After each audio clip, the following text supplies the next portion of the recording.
I'm your host, Brother Michael Imhotep. It is Thursday, October 7th, 2021, and we are live. Welcome to the African History Network show right here on 910 AM Superstation WFDF. Well, we have a jam-packed show today, and it's been a very busy day today. I was going to talk about this story on Wednesday's show, but I said, no, it's a lengthy story, so we'll talk about it today. So, we've been talking about critical race theory. We've been talking about the different school boards that have banned books. Just on yesterday's show, we talked about a high school in Missouri, Park Hill High School in Missouri, where some students circulated a pro-slavery petition, a petition to bring slavery back. And we've talked about most recently, like in Tennessee, where the school board banned 4 books dealing with the civil rights movement. So I saw this story from rawstory.com, and then also NBC News picked it up, as well as Channel 2 in Houston. So you have a African-American book author, a well-known children's book author, Jerry Craft. And he has 2 award-winning books, New Kid and Class Act. And these books deal with boys who are school age who have trouble fitting in, fitting in school. He's the winner of the 2020 Newbery Medal, the Coretta Scott King Author Award, and the Kirkus Prize.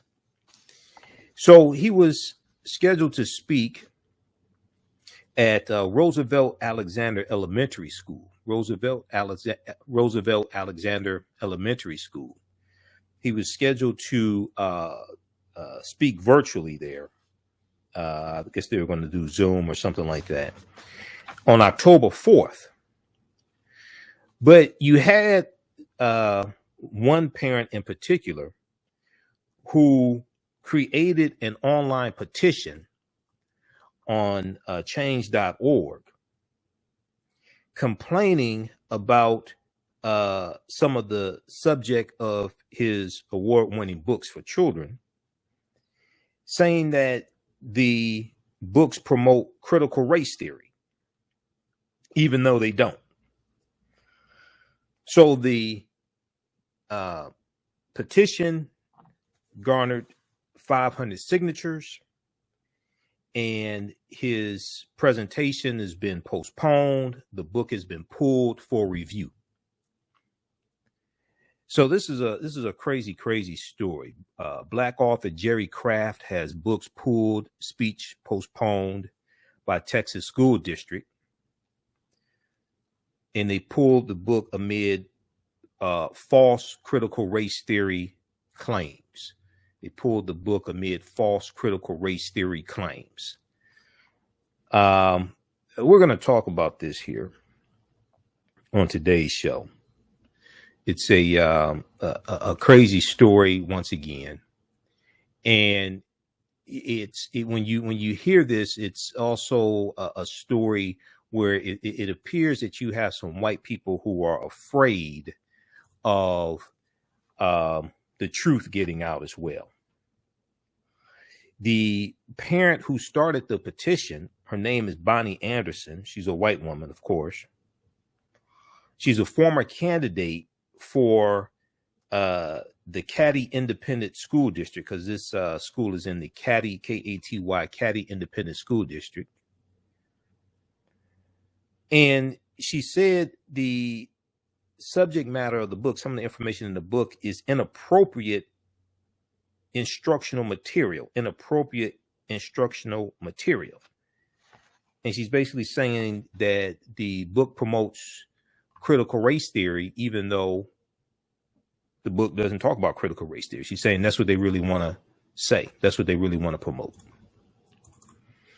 So this has also caused backlash because a lot of parents were looking forward to Jerry Craft speaking to their children.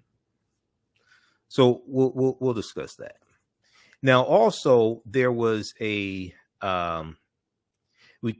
were going to talk about this Monday on Roland Martin, or Tuesday on Roland Martin Unfiltered, when I was on Roland Martin Unfiltered, and I'll be back on Roland Martin Unfiltered on Friday. Be back on tomorrow. An update in the Ahmaud Arbery case. The trial of the 3 men who allegedly killed Ahmaud Arbery. Jury selection starts October 18th, and you have Travis McMichael, who owned the vehicle. That on one of the vehicles that they used to chase down Ahmaud Arbery. But on September 30th, the attorney for Travis McMichael and his father, Greg McMichael, they filed a motion because they do not want photos of the vanity plate that was on Travis McMichael's truck. They don't want photos of the vanity plate shown during the trial. Now, the vanity plate has on it a Confederate battle flag, or what people call a Confederate flag. Okay, that's on the vanity plate, and it's similar to the state flag of Georgia. According to court documents, the vanity plate, quote, shows a representation to the state of Georgia flag from 1956 through 2001, which includes a Confederate emblem. So they don't want this shown in court because they are afraid that this will prejudice the jury, and they say it could be misinterpreted that they're white supremacists. Or racist or something like that. I don't know where they get that idea from. So they're trying to get this thrown out. They don't want the images of Travis McMichael's Confederate battle flag vanity plate that was on his truck when Ahmaud Arbery was killed and they chased him down. It was on his truck. Okay, so we'll talk about this as well. All right. And then also there was a segment, we've been talking about Henrietta Lacks here on the show also. And there was a segment from the readout with Joanne Reed that I did not get a chance to squeeze in yesterday. Attorney Benjamin Crump and Henrietta Lacks' grandson were interviewed on the readout with Joanne Reed a couple of days ago. So we're going to squeeze in that segment as well. All right. And then also we'll do a quick recap of what took place in class number 1 of Ancient Kemet, the Moors, and the Ma'afa, Understanding the Transatlantic Slave Trade, what they didn't teach you in school. We did that class number 1 on Sunday. Ancient Kemet, the Moors, and the Ma'afa, Understanding the Transatlantic Slave Trade, what they didn't teach you in school. And that is a 10-week online course that I teach. And we deal with thousands of years of history and what led up to the transatlantic slave trade taking place. All right. So on the African History Network show, we focus on educating, empowering, and inspiring people of African descent throughout the diaspora and around the world, because right now it's correct wrong behavior. What you do for yourself, what you do to yourself, and what you allow other people to do to you and get away with is based upon what you think about yourself. What you think about yourself is based upon what you have been taught about yourself. What you've been taught about yourself is based upon everything you've read, heard, and seen about yourself. So when you control the radius of a man or woman's thoughts, you can control the circumference of his or her actions, because the mind can't do or teach what it doesn't know. Now, we deal with a number of different topics here on the African History Network show. We deal with current events in history and politics, education, economic empowerment, entrepreneurship, relationships, love, sex, health issues, and much, much more. Sign up for our email newsletter. Text the word Kemet, Kemet, the 22828 to sign up for our email newsletter. Text the word Kemet, Kemet, the 22828 to sign up for our email newsletter. Also visit our website, AfricanHistoryNetwork.com, AfricanHistoryNetwork.com. All right, and then also visit our website. To register for the 10-week online course that I teach on Sundays, 12 noon to 2 p.m. Eastern Standard Time. Ancient Kemet, the Moors, and the Ma'afa, understanding the transatlantic slave trade, what they didn't teach you in school. Ancient Kemet, the Moors, and the Ma'afa, understanding the transatlantic slave trade, what they didn't teach you in school. We deal with thousands of years of history and what leads up to the transatlantic slave trade taking place. And we do the sessions live. All the sessions are archived. You can go back and watch it anytime. All right, so I want to jump into this first story here, and there's a good article from Click to Houston, Channel 2 in Houston, Texas. Okay, Caddy ISD pulls book, cancels author's visit after parents petition. So Caddy Independent School District, okay, KISD, Caddy Independent School District, said they have temporarily removed books by an award-winning children's author from their library shelves after an outcry from parents claiming the subject matter promotes critical race theory. Now, Jerry Craft is the writer and illustrator of two books, New Kid and its sequel, Class Act. Okay, New Kid and its sequel, Class Act. All right. And these are very interesting books also. He's also, it appears, an illustrator.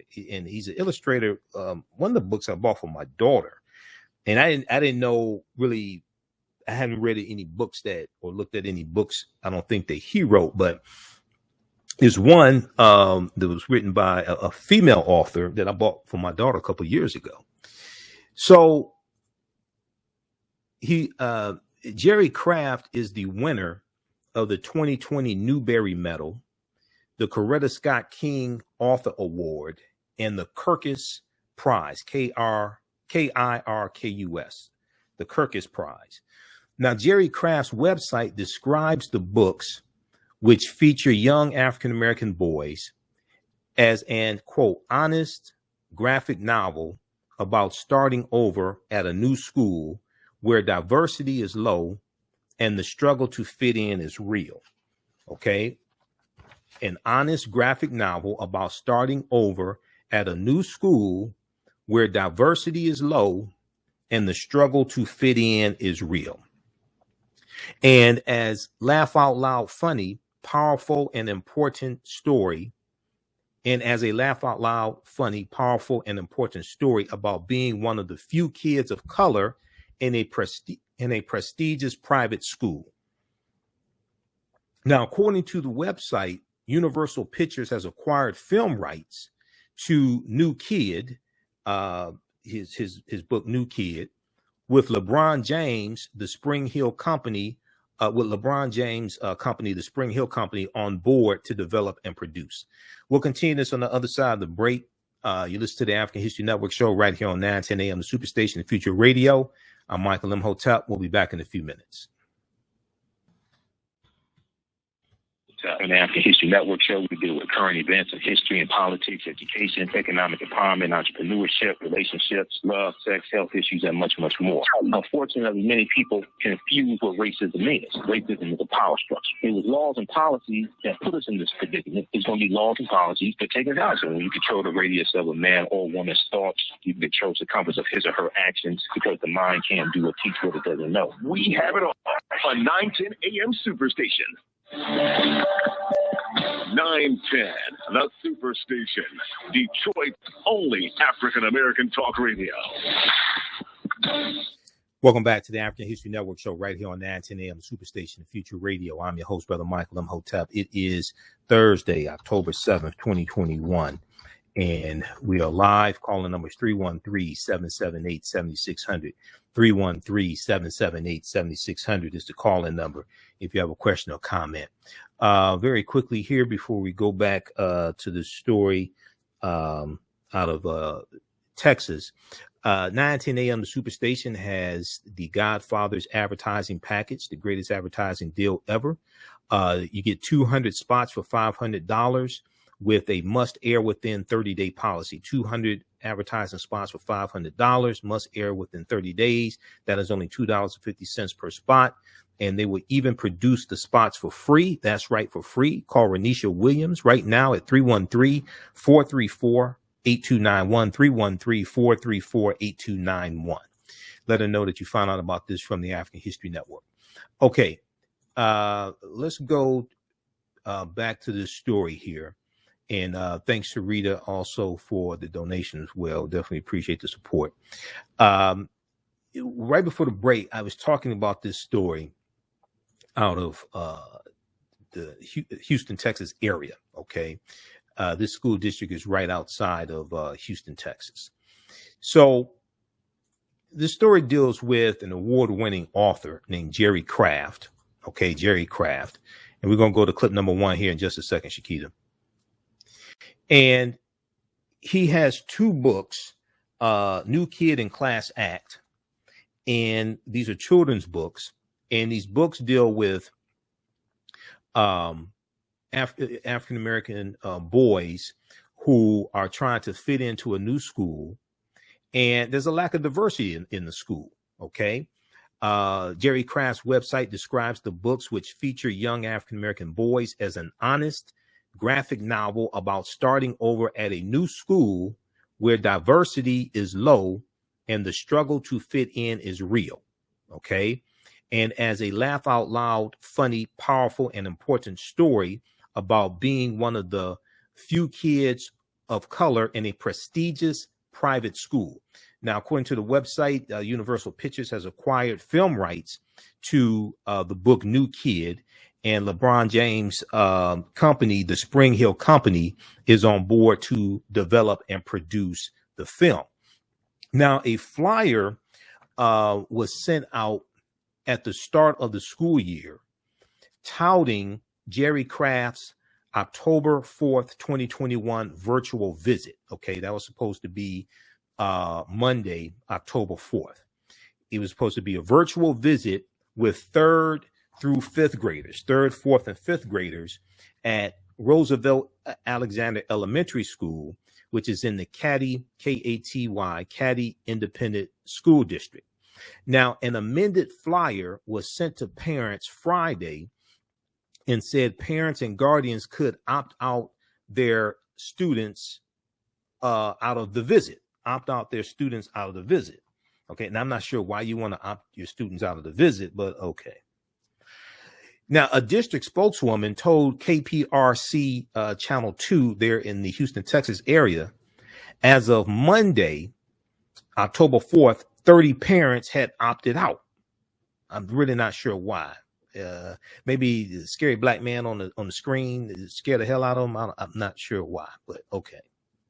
But that option came just as a now deleted petition on change.org began circulating, calling on the district to cancel the virtual visit and ban the books. The petition. So I went to change.org. The petition has been taken down because it said that the petition violated the guidelines of change.org. Now, Bonnie Anderson said it is inappropriate instructional material. It is inappropriate instructional material. Now, Bonnie Anderson is a former candidate for the Caddy Independent School District School Board and a party in a lawsuit against the Caddy Independent School District's mask mandate. Now, when you hear how crazy Bonnie Anderson is, allegedly crazy, all this is going to come together. Because I'm listening to this woman, I've said, okay, she sounds crazy.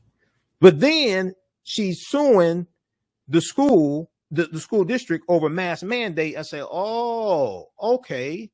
You sound like one of these critical race theory nuts that started out protesting against mask mandates, and then this morphed into critical race theory, and y'all don't even know what critical race theory is, because critical race theory is not taught in K through 12 schools.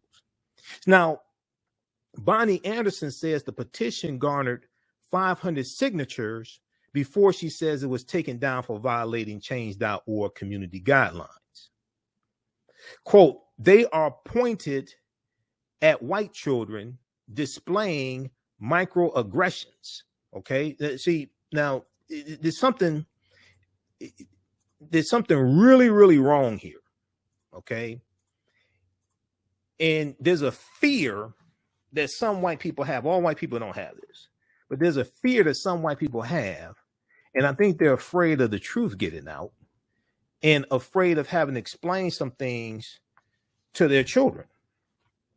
Maybe some things that their great grandfathers and grandfathers have done or what have you.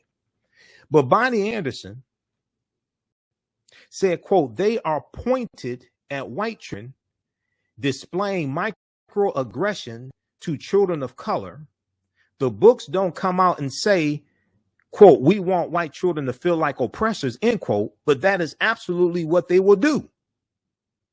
Now, I don't know what evidence Miss Bonnie is citing that these award-winning books that children like are going to make white children feel like oppressors.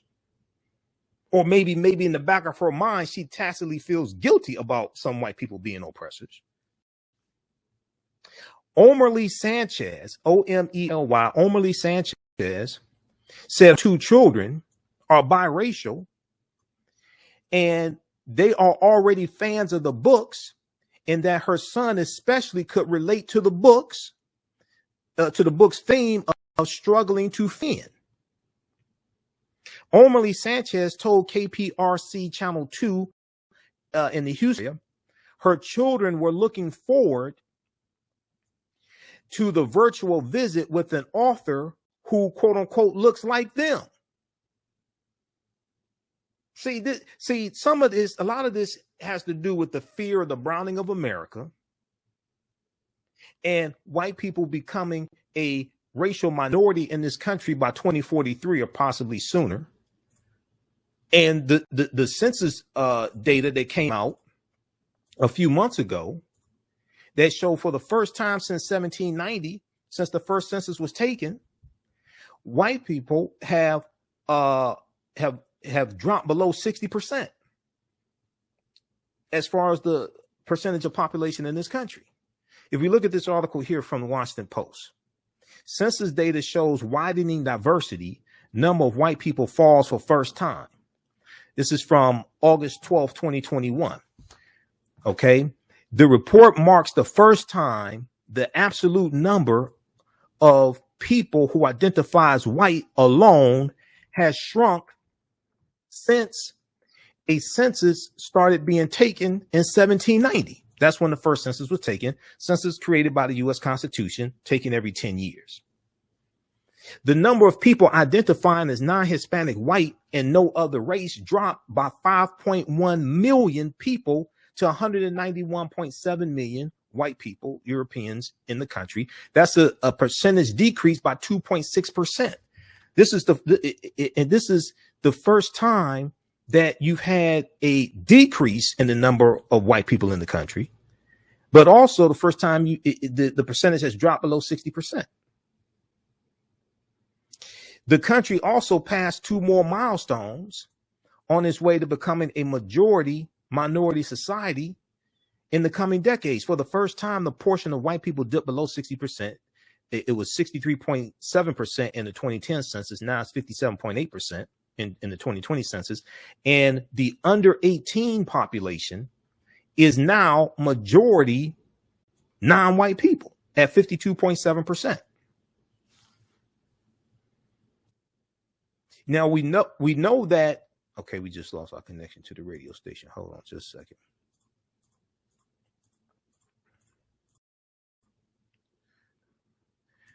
Just a second, let me call the station back.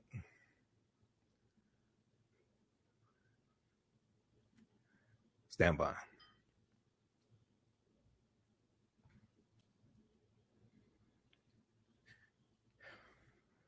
Shakita,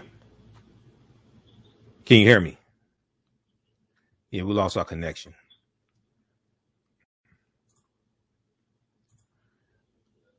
All right, we're back. We lost our connection to the radio station.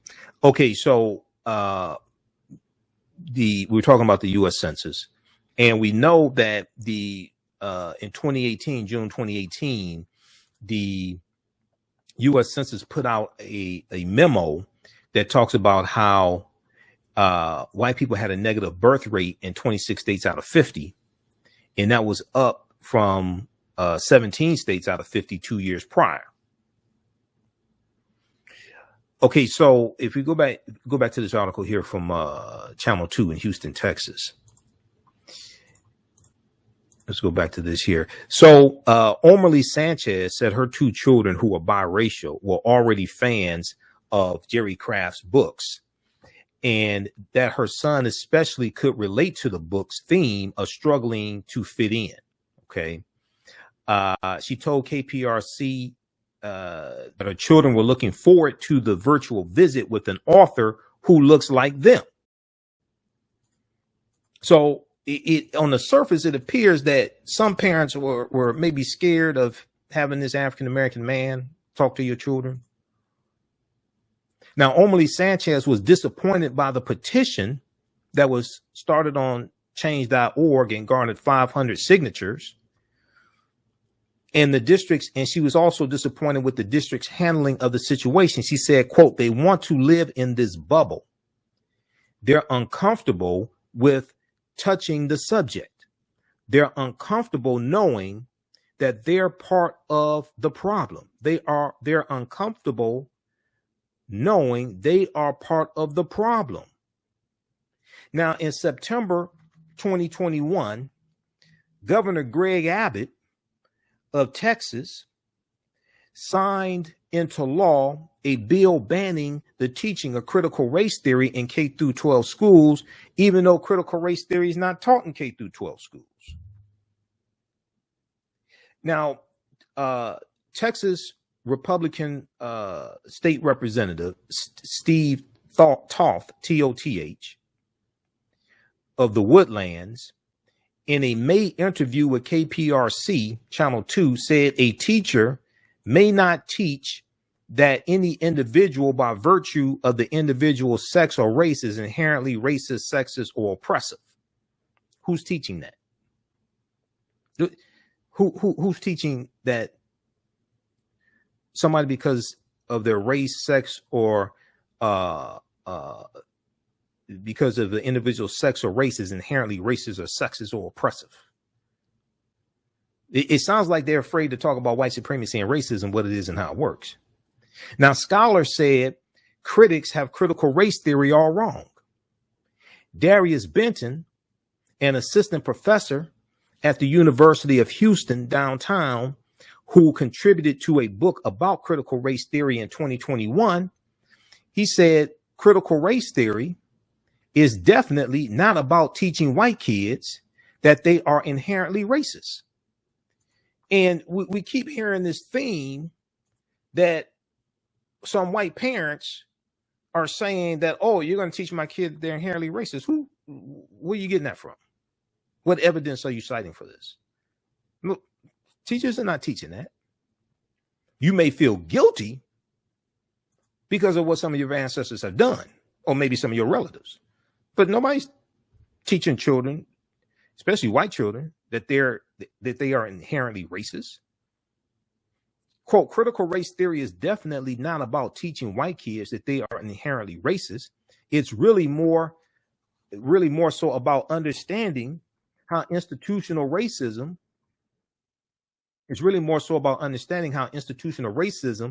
is instituted in society, organizations, and government.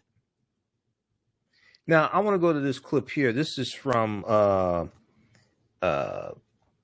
Channel 2 in the Houston, Texas area.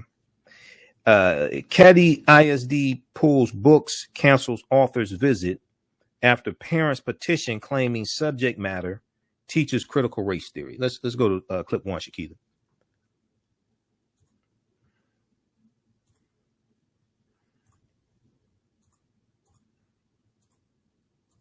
Scheduled guest speaker at one.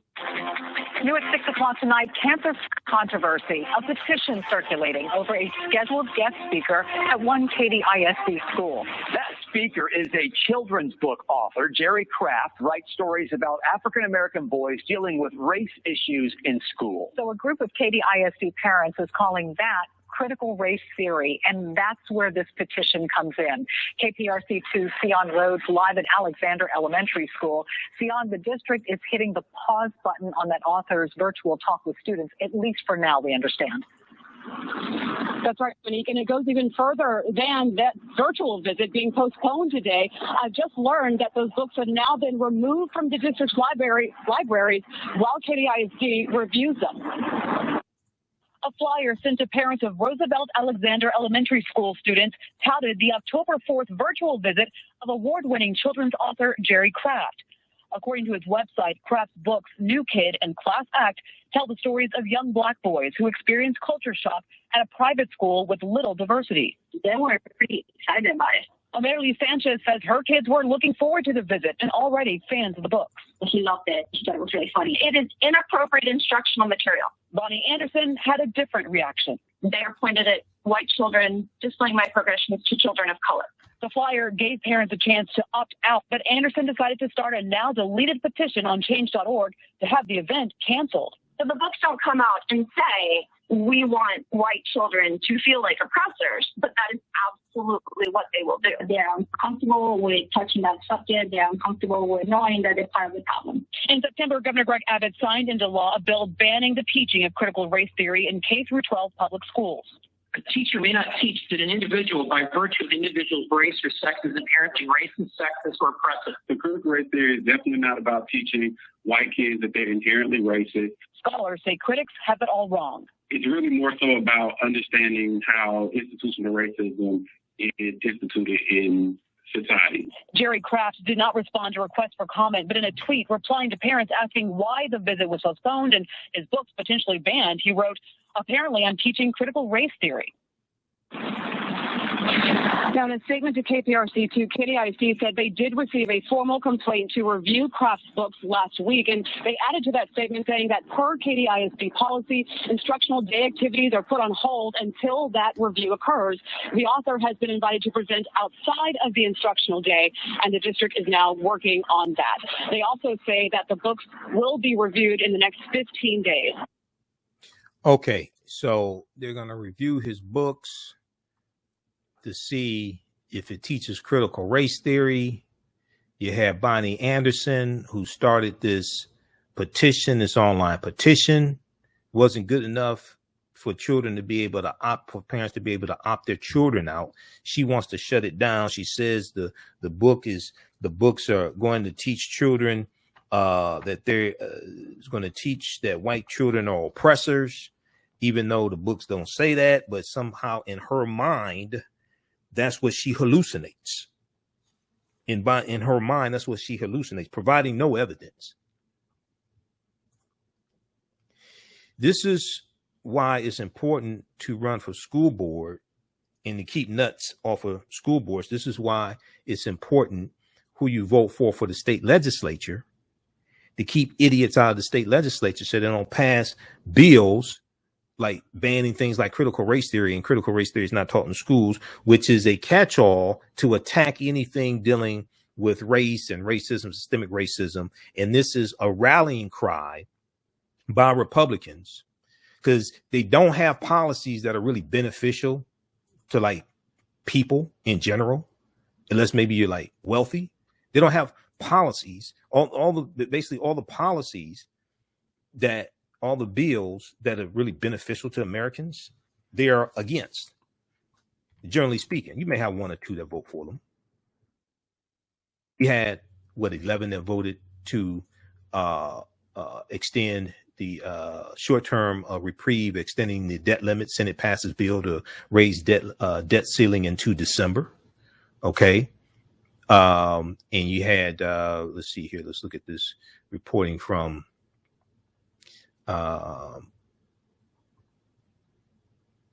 Okay, actually in the Senate, okay, actually it looks like you didn't have any Republicans that voted for it. The Senate voted 50-48 to temporarily raise the debt ceiling October 7th. Okay, so when you look at bills like the George Floyd Justice and Policing Act, you look at the American Rescue Plan, you look at the American Families Act, you look at the American Rescue Plan, that the $1.9 trillion American Rescue Plan, no Republicans in the House or the Senate voted for the bill.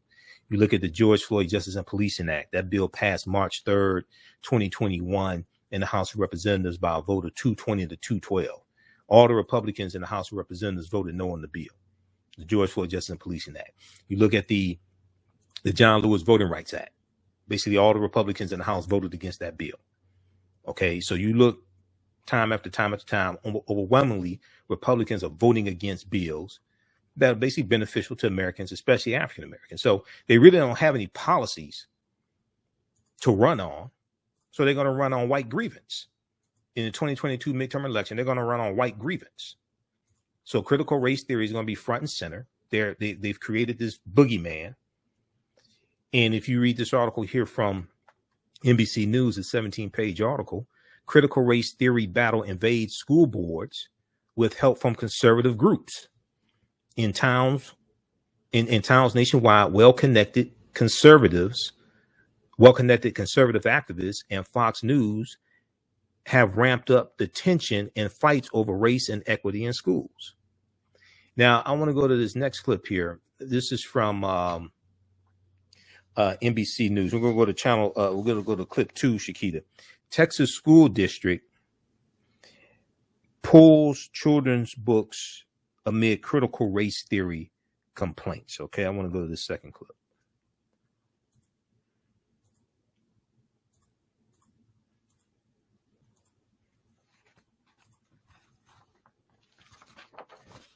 Okay, take it off mute.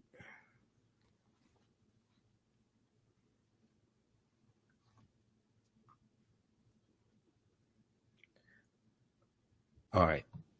So while we wait on the clip to play, author Jerry Craft's award-winning children's book, New Kid and Class Act, have been removed from a Texas school district after complaints from parents about critical race theory. KPRC's Cyan Rhodes reports. Press play. Virtual visit of award-winning children's author Jerry Craft. According to his website, Craft's books, New Kid and Class Act, tell the stories of young black boys who experienced culture shock at a private school with little diversity. They were pretty excited about it. Amelie Sanchez says her kids were looking forward to the visit and already fans of the book. He loved it. He thought it was really funny. It is inappropriate instructional material. Bonnie Anderson had a different reaction. They are pointed at white children displaying microaggressions to children of color. The flyer gave parents a chance to opt out, but Anderson decided to start a now-deleted petition on change.org to have the event canceled. So the books don't come out and say, we want white children to feel like oppressors, but that is absolutely what they will do. They're uncomfortable with touching that subject. They're uncomfortable with knowing that they're part of the problem. In September, Governor Greg Abbott signed into law a bill banning the teaching of critical race theory in K-12 public schools. A teacher may not teach that an individual, by virtue of the individual's race or sex, is inherently racist, sexist, or oppressive. The critical race theory is definitely not about teaching white kids that they're inherently racist. Scholars say critics have it all wrong. It's really more so about understanding how institutional racism is instituted in society. Jerry Craft did not respond to requests for comment, but in a tweet replying to parents asking why the visit was postponed and his books potentially banned, he wrote, "Apparently, I'm teaching critical race theory." All right. So that's also from NBC News as well. So this is a crazy story, and we continue to see attacks on books, attacks on subjects that put African Americans and non-white people in the center of the narrative. And you have a movement here that looks at talking about racism as promoting racism. Just nonsense. Jerry Craft tweeted in response to his books being pulled and the appearance being postponed. He said, apparently, I'm teaching critical race theory. Okay, that's what he tweeted here. You can follow him at Jerry Craft, Jerry. This tweet is on September 29th, 2021. All right, so we'll see what happens here. Hopefully they reinstate his books and he gets to speak to the children. They need to have some counseling and some history lessons for the parents also. The expert that they have on race speaking to the school in Missouri, Park Hill School that we talked about yesterday, they need to speak to this school here, this school district here, and talk to some of these parents to sign this petition. Now, I want to go. We're going to go to clip number. I think it's clip number 3, Shakita. Here, just a second. We're going to stay in the South. We're going to go to Georgia. Speaking of white supremacy, the Ahmaud Arbery case, the killing of Ahmaud Arbery, I should say, the trial of those allegedly who killed Ahmaud Arbery. That trial starts. Jury selection starts October 18th. Okay, October 18th, jury selection. Now, something interesting happened. September 30th, you had Travis McMichael, the son, and Gregory McMichael. Their attorney entered a motion to keep photos of the vanity license plate that's on Travis McMichael's vehicle that they used to track down Ahmaud Arbery. It has a vanity plate on it that has the Confederate battle flag of Northern Virginia, which people mistakenly call the Confederate flag. Okay. And the flag resembles the state of Georgia flag from 1956 through 2001. I want to go to this clip here from which clip is that? Actually, this is clip. This is going to be clip number 4 from NBC News. Shakita, sorry, clip number 5 from NBC News. Attorneys fight over Confederate emblem as evidence in trial of Ahmaud Arbery's killers. Let's go to this clip. If we look at this article here. Meanwhile, jury selection in the trial of the men accused of killing Ahmaud Arbery is set to begin just later this month. But a legal fight is already underway about a key piece of evidence. Arbery, who is black, was shot and killed in Brunswick, Georgia in February of last year. He was jogging when 2 white men in a pickup truck chased him down, and Arbery, who was not armed, was shot and killed. Charges did not come in the case until months later, and that was after video evidence was released. Let's go ahead and bring in NBC News national reporter Janelle Griffith and NBC News legal analyst Annie Zabalos for us now to help us unpack what this could mean in the steps ahead. Janelle, first up, what's the defense actually asking for, and how has the prosecution responded thus far? Yes, Morgan. So the defense has basically asked the judge to ban photo evidence of a vanity license plate that was on the pickup truck that the McMichaels used to pursue Ahmaud Arbery. The license plate had a Confederate emblem on it, which we know many people interpret to be racist Confederate symbols. And the defense's position is that if the prosecution enters this license plate as evidence, jurors will assume that the McMichaels are racist, and the prosecution will argue that Ahmaud Arbery, when he saw the license plate, he had reason to fear the McMichaels, and that was why he ran from them that day. The prosecution, meanwhile, said the jury may interpret that evidence in any way they deem appropriate, and the state may make reasonable inferences and closing argument drawn from the evidence. Danny, I want to kind of give some legal context here. I mean, it sounds like what I hear is happening is also at the heart of the case is whether or not this Confederate flag is or is not a symbol of racism. I mean, does the defense have a case here, and how can we expect this to play out? Am I correct in hearing that interpretation? The defense is arguing that this evidence is not relevant. And it's not relevant. No evidence that's irrelevant ever comes in. That's the rule. but it's also arguing that it's prejudicial. And there is a rule that if it's so prejudicial it outweighs any probative effect, it can be excluded. But at the core of this case is charges of racial animus. And so in all likelihood, the prosecution's going to win this. The court's likely going to err on the side of letting the jury hear the evidence and do with it what they may. Janelle Griffith and Danik Savalas, thank you. This is a case that certainly shaped the nation and how we think about race incidents like this. We appreciate your analysis and perspective. Thank you. All right. That is from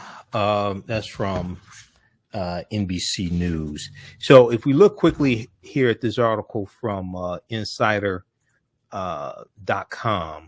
one of the men accused of murdering Ahmaud Arbery is fighting to ban from trial photos of his vanity license plate that features a Confederate flag.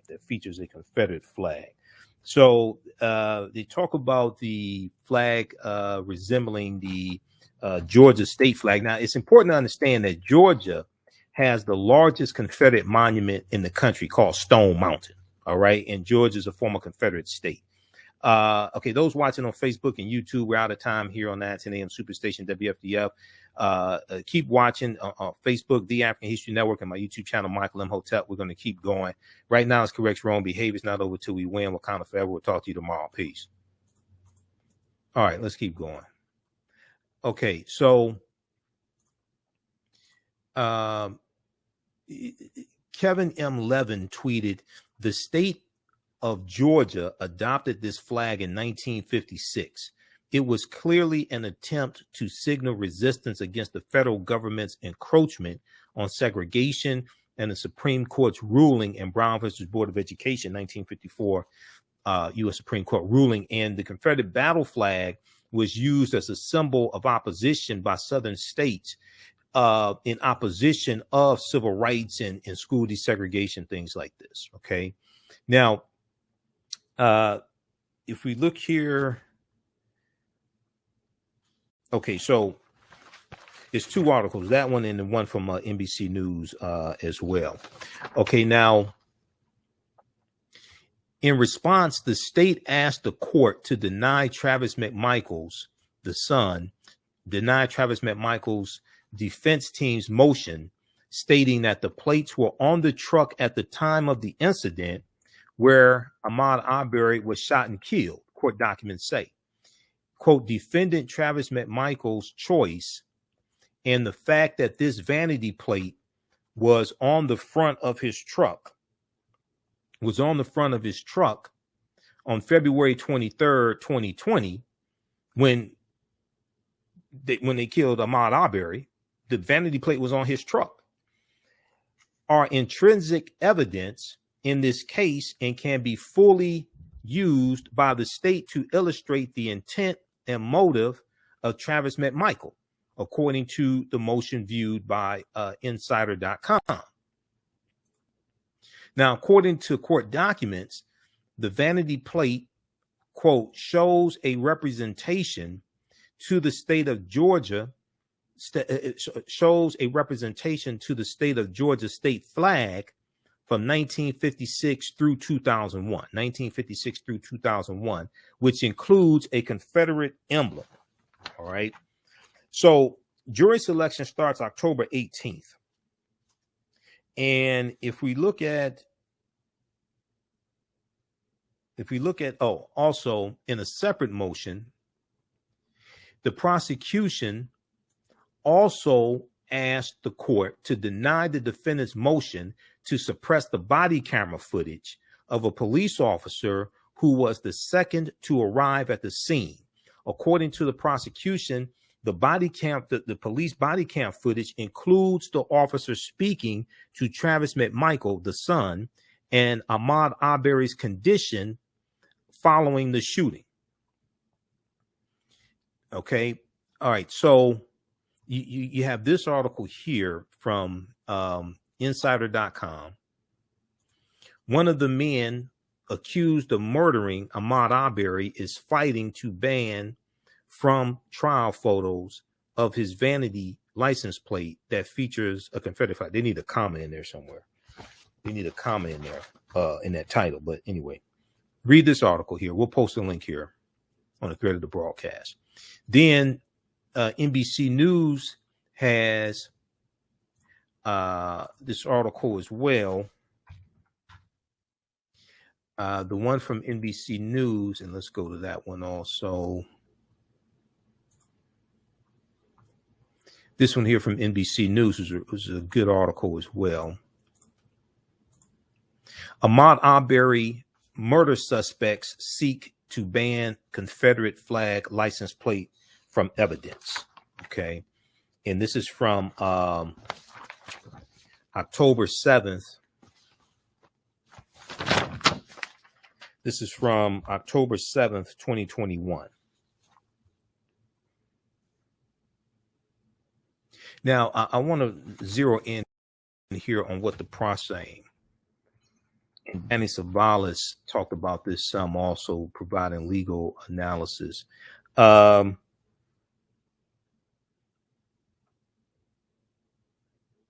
the men, Gregory McMichael and his son, Travis McMichael, claimed in their motion filed September 30th in Glenn County Superior Court that photo evidence of the license plate on Travis McMichael's pickup truck, quote, is not relevant and would be prejudicial.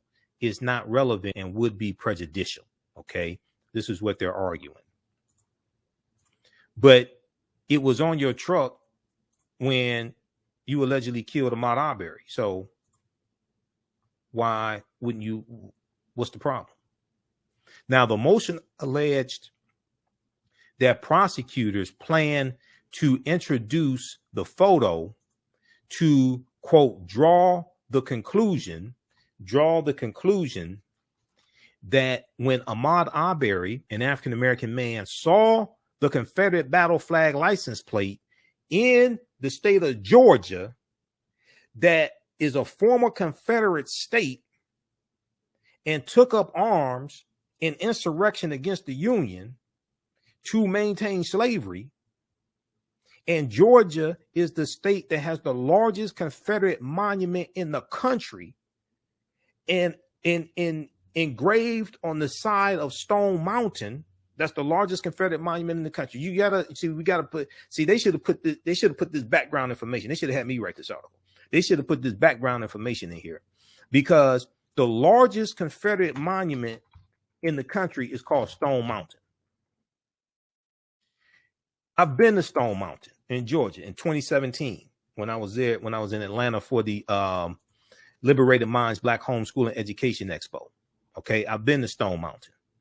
Let's look at this for a minute. On the side of Stone Mountain, it's a huge mountain. On the side of Stone Mountain, it has the reliefs, the etchings, the carvings of 3 traitors to the Union who were white supremacist slave owners and took up arms to defend, took up arms against the Union and committed treason based upon Article 3, Section 3 of the U.S. Constitution. You had General Robert E. Lee, you had Thomas Stonewall Jackson, and you had Jefferson Davis. And Jefferson Davis was the president of the Confederacy. He's from Mississippi. All 3 of them slave owners. Now, read this article here from SmithsonianMag.com. What will happen to Stone Mountain, America's largest Confederate monument? The Georgia landmark is a testament to the enduring legacy of white supremacy. Now, this is the Smithsonian Institute. This is their official website. They're telling you that it's an enduring legacy of white supremacy. It's a testament to the enduring legacy of white supremacy. That's not me saying this. That's them saying this. Okay? So it's in Georgia where Ahmaud Arbery is. And the flag that is on Travis McMichael's vanity plate is the Confederate battle flag of Northern Virginia under General Robert E. Lee's army. So you got white men pulling up in a truck with that flag on it with guns talking about, hey, buddy, we want to talk to you. And they're chasing you. Hell, I'll run too. In Georgia? Oh, hell, I'll run in Detroit if that happens. But especially in Georgia. Oh, I'm gone. Ain't no talking. So you have to understand that context. They didn't put that context in this article. They should have put that historical context in the article. Now, so the motion alleged that prosecutors plan to introduce the photo to, quote, draw the conclusion that when Ahmaud Arbery, an African-American man, saw the license plate, quote, he interpreted its meaning and feared the McMichaels, and that is why he ran away from them. Okay, see, that's called a black man with some damn sense. That's what that is. That makes sense. I'd run too. Additionally, the McMichaels attorneys claim prosecutors will use the photo to create the inference that Travis McMichael used the license plate to telegraph some reprehensible motive, bias, or prejudice, which they contend is not true. So what's your argument? They're just some good old boys never meaning no harm, beats all you ever saw get in trouble with the law since the day they were born? But you're going to make the argument they were fighting the system like a dual modern day Robin Hood or something like that? Like Born Luke Duke with the Confederate battle flag of Northern Virginia on top of the General Lee car. In the car, the General Lee is named after a white supremacist slave owner, General Robert E. Lee. So you're saying they're just some good old boys never meaning no harm? Jury selection in the trial is scheduled to start October 18th, 2021. So read the rest of this article here. Prosecutors requested the motion be denied. In a motion filed this month, prosecutors said the state will present the facts of the case, one of which they said is that Travis McMichael had put the vanity plate on the truck he purchased sometime after January 1st, 2020. Ahmaud Arbery was killed February 23rd, 2020. It was on the truck when he was, quote, this vanity plate was on the truck at the time of the homicide, prosecutors wrote in the motion. The jury may interpret the evidence in any way they deem appropriate, and the state may make reasonable inferences in closing argument drawn from the evidence. I guess they're lucky that, you know, they ain't had no Klan outfit in the truck or something like that. You know, I'm not saying they're a member of the Klan or something. They could have been taking the outfit to the cleaners for a friend or something. I'm not saying that. I'm just saying, just hypothetically, they're lucky there was no Klan outfit in the back of the truck or something like that, right? Then they have to explain that one too. Okay, so all right, read the rest of this. Prosecutors have said Ahmaud Arbery, 25 years old, was jogging when the McMichaels, who are white, armed themselves and chased him in the pickup truck with the Confederate battle flag of Northern Virginia on it on the afternoon of February 25th, 2020 in Brunswick, Georgia, a coastal southern Georgia neighborhood where they live. Their neighbor, William Roddy Bryan, filmed Arbery's death. The cell phone video showed Travis McMichael fatally shooting Ahmaud Arbery as he threw punches and grabbed for Travis McMichael's shotgun. That's called self-defense. The McMichaels have said they thought Arbery was a burglary suspect. Travis McMichael's attorneys say he shot Arbery in self-defense. Well, you chased him down. Why didn't you just call the police and say he went that way? The McMichaels were arrested May 7th, 2020 and charged with murder and aggravated assault after the video was leaked online and went viral. William Roddy Bryan was arrested 2 weeks later and charged with felony murder and criminal attempt to commit false imprisonment. Now, it was one of the things. It's about trying to make it happen. Oh, this right here. So, at a preliminary hearing in June 2020, an investigator for the GBI, Georgia Bureau of Investigation, who took over the case, testified that Travis met Michael, son, who allegedly shot Ahmaud Arbery. The investigator from the Georgia Bureau of Investigation testified that Travis met Michael had been heard using a racial slur moments after he fatally shot Ahmaud Arbery. A judge ruled at the hearing that there was enough evidence to support the murder charges against the McMichaels and William Roddy Bryant. An investigator from the Georgia Bureau of Investigation testified at the preliminary hearing in June 2020 that Travis McMichael had been heard using a racist slur moments after he shot Ahmaud Arbery. Actually, Ahmaud Arbery is laying there on the ground dying. Okay, and he called him an N-word. In April, the three men were also indicted on federal hate crime charges, April 2021. Also indicted on federal hate crime charges and attempted kidnapping. They intimidated Ahmaud Arbery, quote, because of his race, end quote, the indictment said. So read this article here. NBC News. Ahmaud Arbery murder suspects seek to ban Confederate flag license plate from evidence.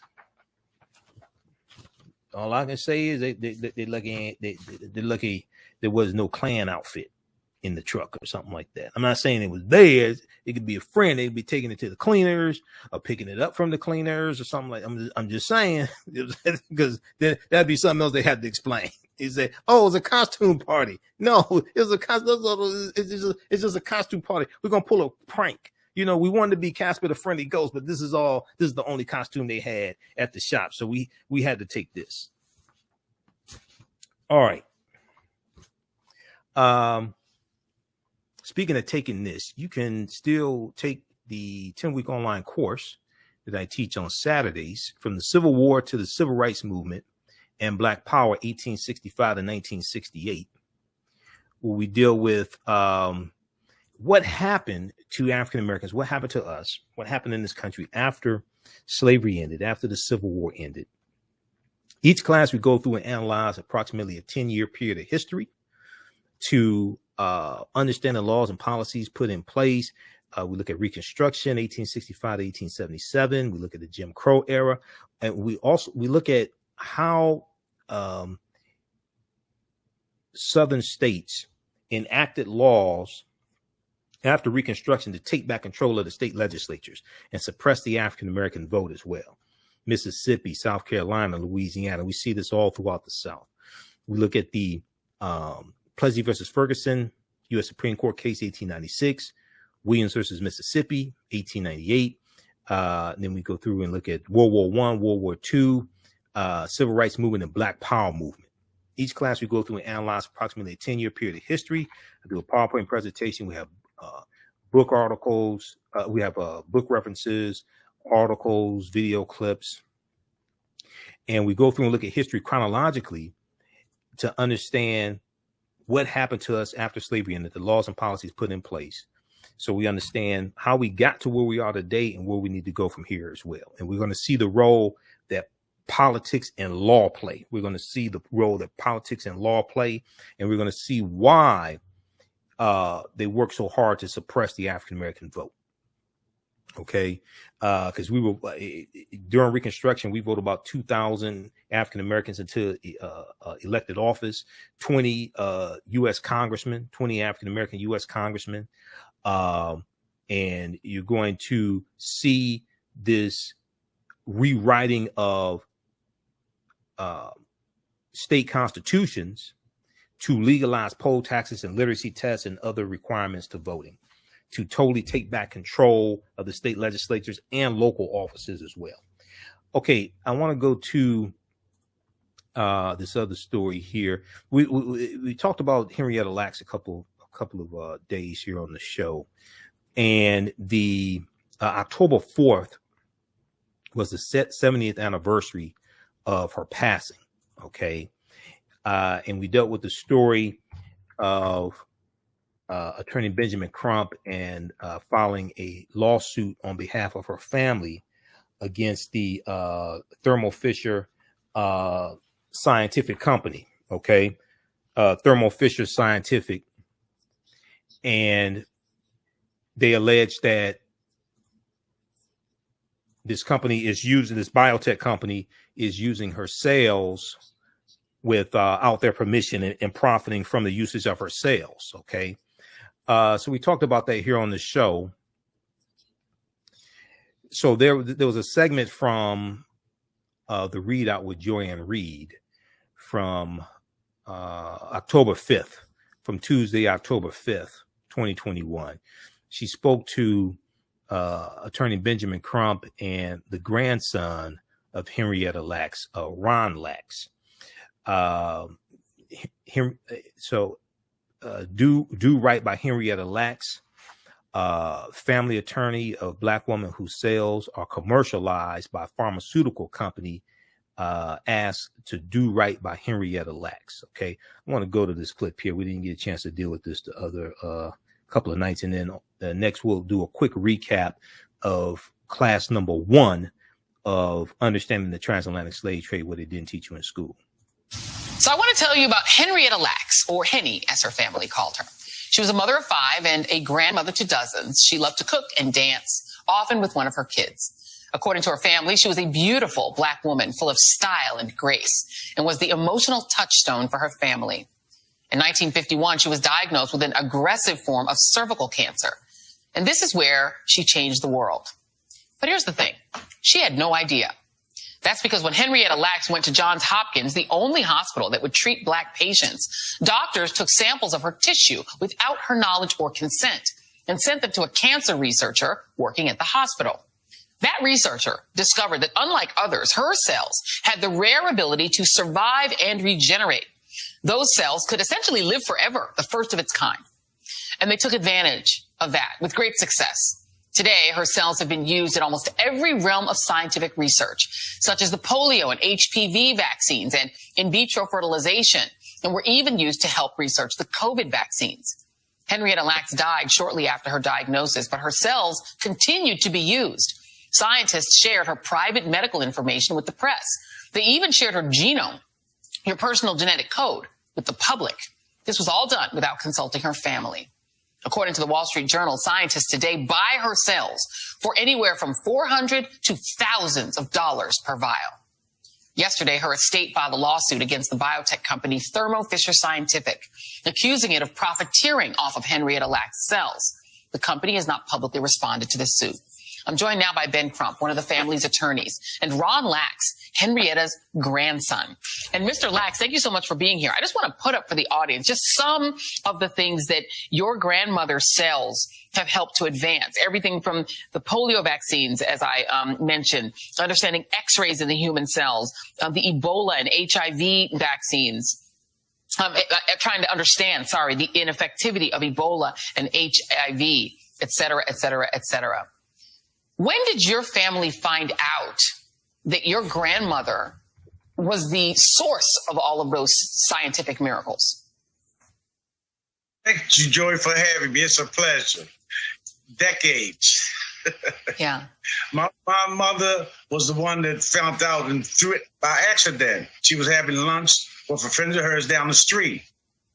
And the professor that was coming to lunch, her neighbor introduced her as Barbette Lacks, and he told her, we're working with someone named Henrietta Lacks, and she told him that's my mother-in-law, and that's how we found out. You know, Ben, there's a sense of the dehumanization of Black bodies and Black life here, where she, while a human being with a life, that's why we try to describe some of her life, was just treated as a product that could be bought and sold and disposed of at will by a company, this company, Thermo Fisher Scientific, and by Johns Hopkins.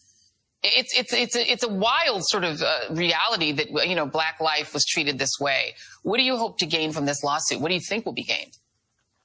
Well, obviously, Henrietta Lacks' miraculous cells were unprecedented.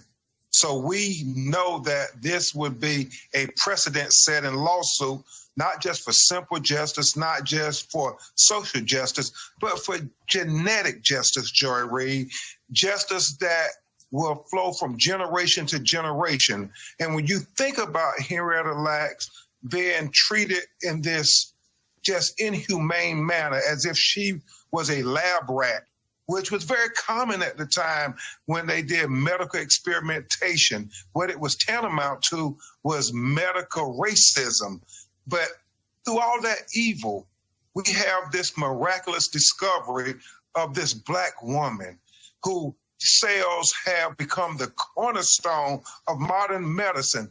And every pharmaceutical corporation in the world has made billions and billions of dollars, yet her family has not made one red cent.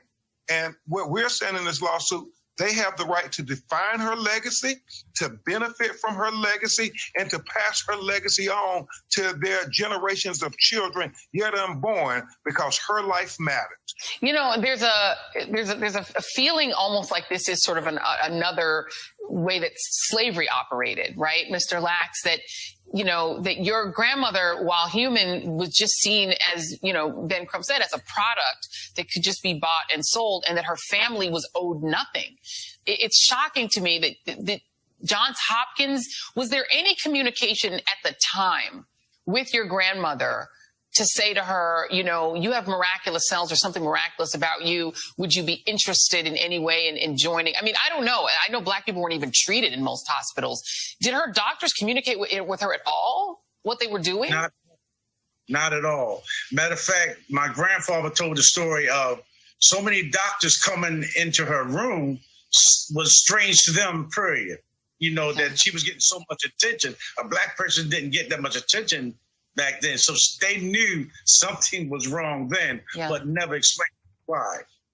It's shocking. And so just for those who are watching, this is the HeLa cell. They literally named it after her. So they were like hiding in plain sight. It's called the HeLa, which stands for Henrietta Lacks. So the lawsuit, Ben, is asking the court to order Thermo Fisher Scientific to disgorge the full amount of its net profits obtained by commercializing the HeLa cells. Do you have any idea sort of what those profits have been over the years in total? Well, we don't know, but we know Thermo Fisher alone, this distributor of the cells, reported a profit of $33 billion last year. And that's not to say what Merck Pharmaceutical, Pfizer, Johnson & Johnson, I mean, it's billions upon billions. And that's when you think about George Floyd this past year and how the corporations all made these pledges to social justice. Well, a lot of them were pharmaceutical companies as well. So if you want to honor that pledge, well, do right finally by Henrietta Lacks. Do right by Henrietta. And I'm with Mr. Ron Lacks, George. You are the perfect person to talk about this because you've always been an outspoken advocate for Black women to get their recognition, because so often they're disrespected, and never has that been more abundantly clear than with Henrietta Lacks. Say her name. Amen. Sure. Say her name. They didn't have it on the same site. They changed the name to Helen Lawson and Helen Lane. They tried it. They tried it. And then you wonder why Black people don't trust the medical establishment and why we have to beg and plead with people to get vaccinated. They don't trust the system. These are the reasons that people don't trust it. There is a real reason people don't have trust. Ben Crump, thank you so much for doing what you do. Ron Lacks. Show your book. Show your book. Absolutely. Show your book. There you go. The Untold Story right there. All right. Henrietta Lacks, The Untold Story. Definitely. Y'all pick that up. Ben Crump and Ron Lacks, thank you both very much. All right. So that was from the readout with Joanne Reed, MSNBC. That's from October 5th. So check that out. And if we just look at this quickly here, the name of the clip, and we'll post a link here. Do Right by Henrietta Lacks, family attorney, a Black woman whose sales are commercialized by a pharmaceutical company. Okay. We'll post a link right here. That's at msnbc.com. And that's under the readout with Joanne Reed, Joanne Reed show. That's from October 5th. And now, just very quickly here, I showed the graphic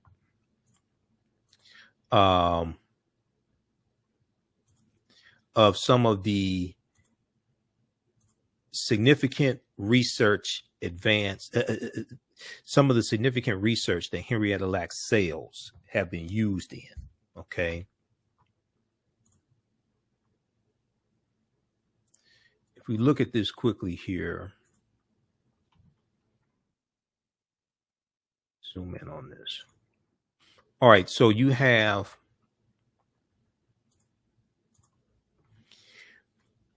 (1953), Henrietta Lacks cells laid the groundwork for the polio vaccine. 1956, her cells helped understand the effect of X-rays on human cells. 1956, Henrietta Lacks cells helped develop cancer research methods.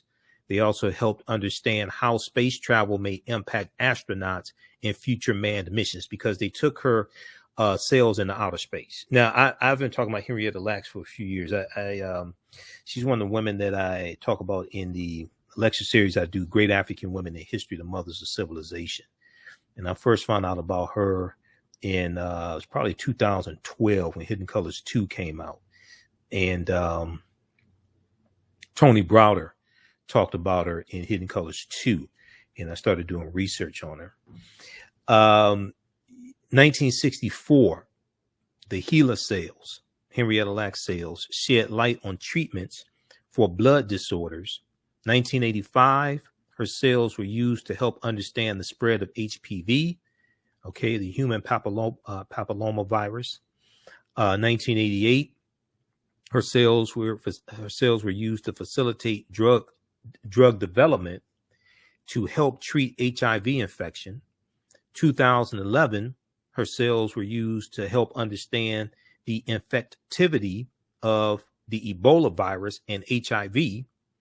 And in 2019, Henrietta Lacks cells were used to help understand the efficacy of the COVID-19 vaccines.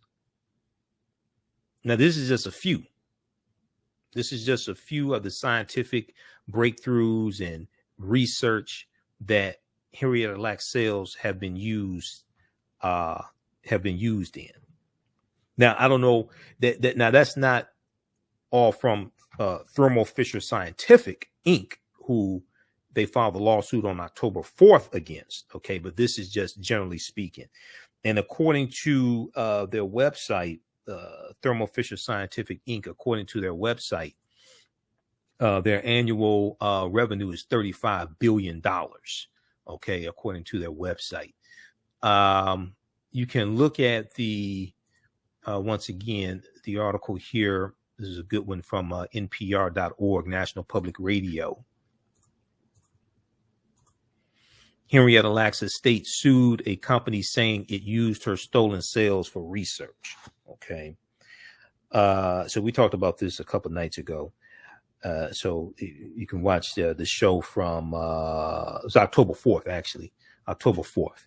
That was October 4th was the 70th anniversary of the passing of Henrietta Lacks. She died October 4th, 1951. All right. Hey, if you like this type of information, you can support the African History Network, $, the AHN show through Cash App, $, the AHN show through Cash App, also through PayPal, paypal.me/the AHN show, paypal.me/the AHN show. Then also at our website, AfricanHistoryNetwork.com. We're here 6 days a week. This helps us keep doing the research, stay on the air, keep broadcasting. This is our official Cash App account, $, the AHN show, SHOW. When you go to it, it's has my name. It says Michael and shows my picture there as well. These others are fake African History Network Cash App accounts. All right. I want to do a quick recap of class number 1 that we had this past weekend on Sunday of Ancient Kemet, the Moors, and the Ma'afa, Understanding the Transatlantic Slave Trade, what they didn't teach you in school. All right. This is a 10-week online course, and we go through our history, do thousands of years of history. We look at ancient Africa. We look at Ghana, Songhai, Mali. We Look at the 800-year occupation of Europe by the Africans known as the Moors. And we go throughout history and look and see what led to the transatlantic slave trade taking place. We look at conquerors, invaders like Christopher Columbus, Hernan Cortez. We look at Juan Ponce de Leon as well, who comes into Florida in 1513. Okay, Spanish conquistador Juan Ponce de Leon. So if we look at, I want to pull up the PowerPoint presentation here. We'll just do a quick recap of what some things that we covered in class number 1. Okay, here. So we deal with archaeological discoveries, especially class 1 and class 2. Basically what we did class 1, we focused on laying a foundation, okay, because people come to the class with different levels of understanding of history. So we focused on laying a foundation. We dealt with the African presence in the Americas dating back at least 51,700 years ago. And research from Dr. David Imhotep, who wrote the book, The First Americans Were Africans, Documented Evidence. And I've interviewed Dr. David Imhotep a number of times here on the show. His book came out in 2011, and he deals with the African presence in North, Central, and South America dating back tens of thousands of years ago. Page 14 of his book, he lays out evidence discovered in Allendale County, South Carolina in 2004 by Dr. Albert Goodyear, who's an archaeologist at the University of South Carolina. They found 13 different types of evidence that thoroughly document an African presence in this country dating back at least 51,700 years ago. They found artifacts, architecture, campsites, carvings, Egyptian writings, footprints in lava, genetic M174, the haploid groups dealing with DNA and genetics, linguistics, paintings, skulls, skeletons, structures, and tools. His book has 713 footnotes, is backed up by 7 peer-reviewed articles as well. So this is one of the references, one of the books that we use in the class as reference. You don't have to buy any of these books, but we use it as references. New book is out. The First Americans Were Africans Revisited, I think it is. So we have to bring him back on the show to talk about his new book. All right. So some of the things that we dealt with, we talked about Dinknesh, and who Europeans call Lucy. Her species was Australopithecus afarensis, and her remains were dated to be 3.2 million years old. Dr. Yosef Ben Yakinen called her Dinknesh, which means you are amazing. She was discovered in 1974 by American anthropologist Dr. Donald Johanson in Ethiopia. The archaeological team was listening to the song by the Beatles, Lucy in the Sky with Diamonds. So they called her Lucy.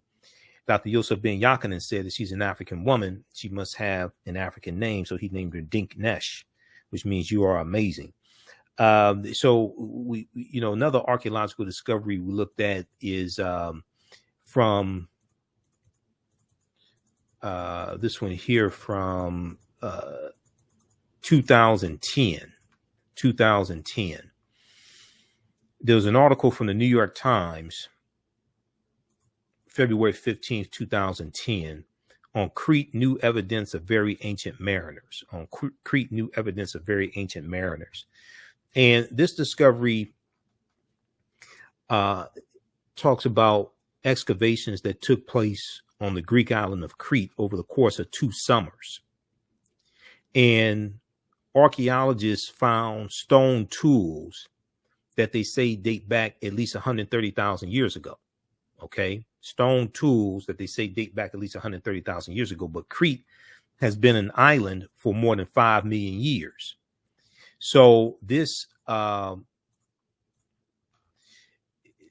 is considered strong evidence for the earliest known seafaring in the Mediterranean and calls for rethinking maritime capabilities of pre-human cultures.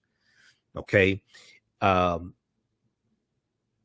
Mediterranean voyaging, this seems to push back the history of Mediterranean voyaging more than 100,000 years specialists in Stone Age archaeology say previous artifact discoveries has shown people reaching Cyprus, a few other Greek islands, and possibly Sardinia no earlier than 10,000 to 12,000 years ago. Now, we also talked about what determines when Easter is celebrated. Okay. So many people, especially African Americans, celebrate Easter, but a lot of people don't know what determines when Easter is celebrated. And we dealt with, just understanding things outside of the circumference of our own awareness. And one of the things I talked about is I referenced African People and European Holidays by Dr. Ishaka Musa Barashango, book 1 and book 2. And I said, if we're going to celebrate, first of all, we should know the history of these European holidays that we've been taught to celebrate, number one.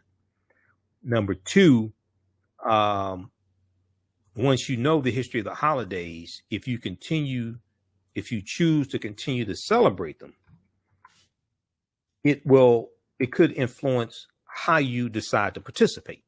But at least you should know what it is that you're participating in, because a lot of these holidays, we were just told when we were children to do this. Our parents told us, our teachers told us, and many of them didn't know why or didn't know the history.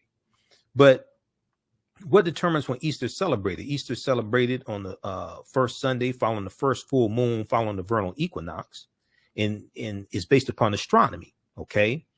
And you go to you can go to Merriam-Webster dictionary, you can go to the encyclopedia, look up Easter, and it tells you when it's celebrated. It's based upon astronomy. It's a movable feast, but also it deals with fertility goddesses. The name Easter deals with fertility goddesses, coming from Germanic fertility goddesses, Anglo-Saxon goddesses. The name Easter may have come from Eostre, E-O-S-T-R-E, or Istra, the Teutonic or Anglo-Saxon goddess of spring and fertility, whose feast was celebrated around the start of spring. She is associated with the hare, a large rabbit, the hare, H-A-R-E, and egg, both symbols of creation.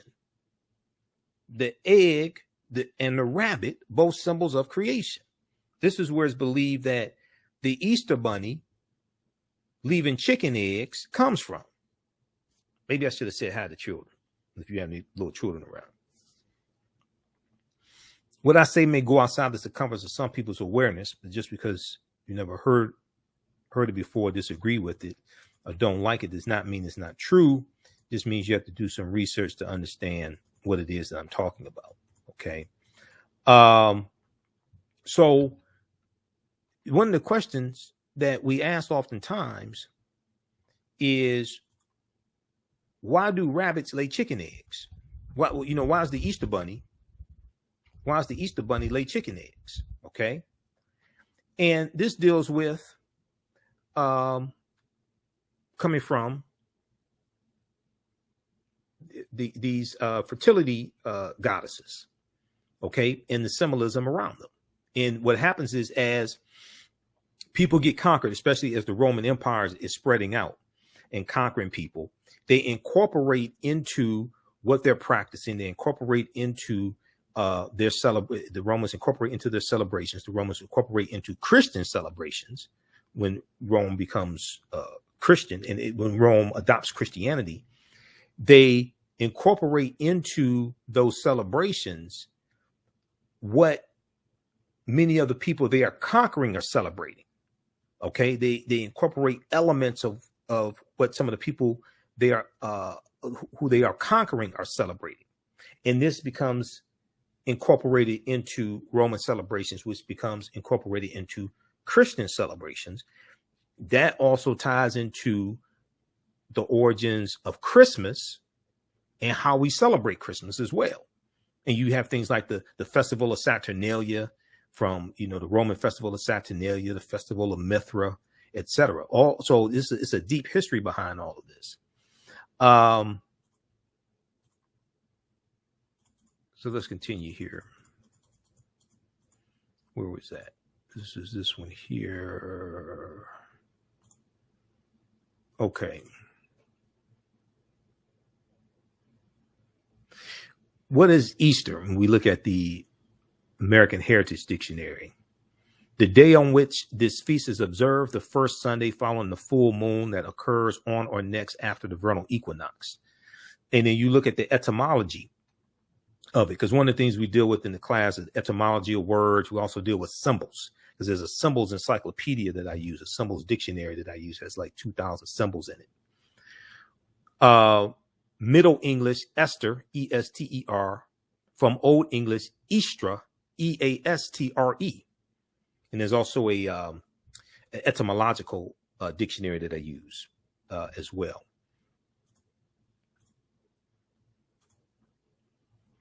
Now, when we look at Germanic, what does Germanic mean? Of or relating to or characteristic of Germany or its people, language, or culture. Okay. Of or relating to the Teutons, T-E-U-T-O-N-S, of or relating to the branch of the Indo-European language family that comprises North Germanic, West Germanic, and the extinct East Germanic. Okay. The Germanic branch of Indo-European. So when you start studying this history, you're going to deal with different cultures. You're going to deal with different European cultures. Ostara is a Germanic goddess who was always accompanied by a hare, H-A-R-E, possibly the ancestor of our modern Easter bunny. The association of both the rabbit and eggs with Easter is probably the vestige of an ancient springtime fertility rite.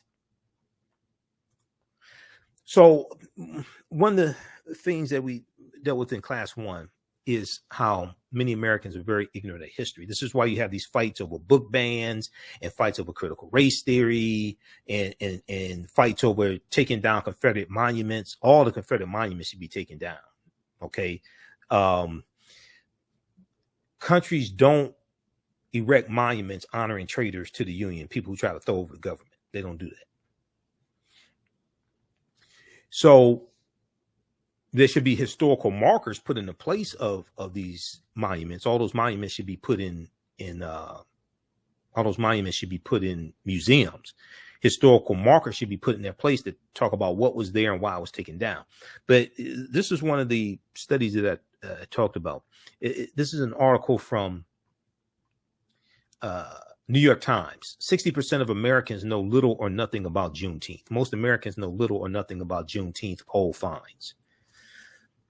And if they don't know about Juneteenth, then what do they really know about the history of slavery in this country and the lasting legacy of slavery, and racism in this country that brought us to where we are today?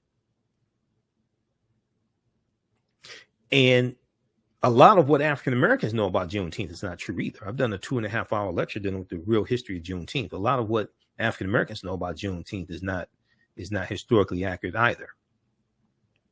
So let's see here. Let's go.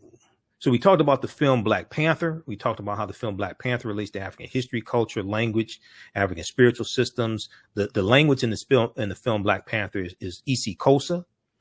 isiXhosa is a Bantu language.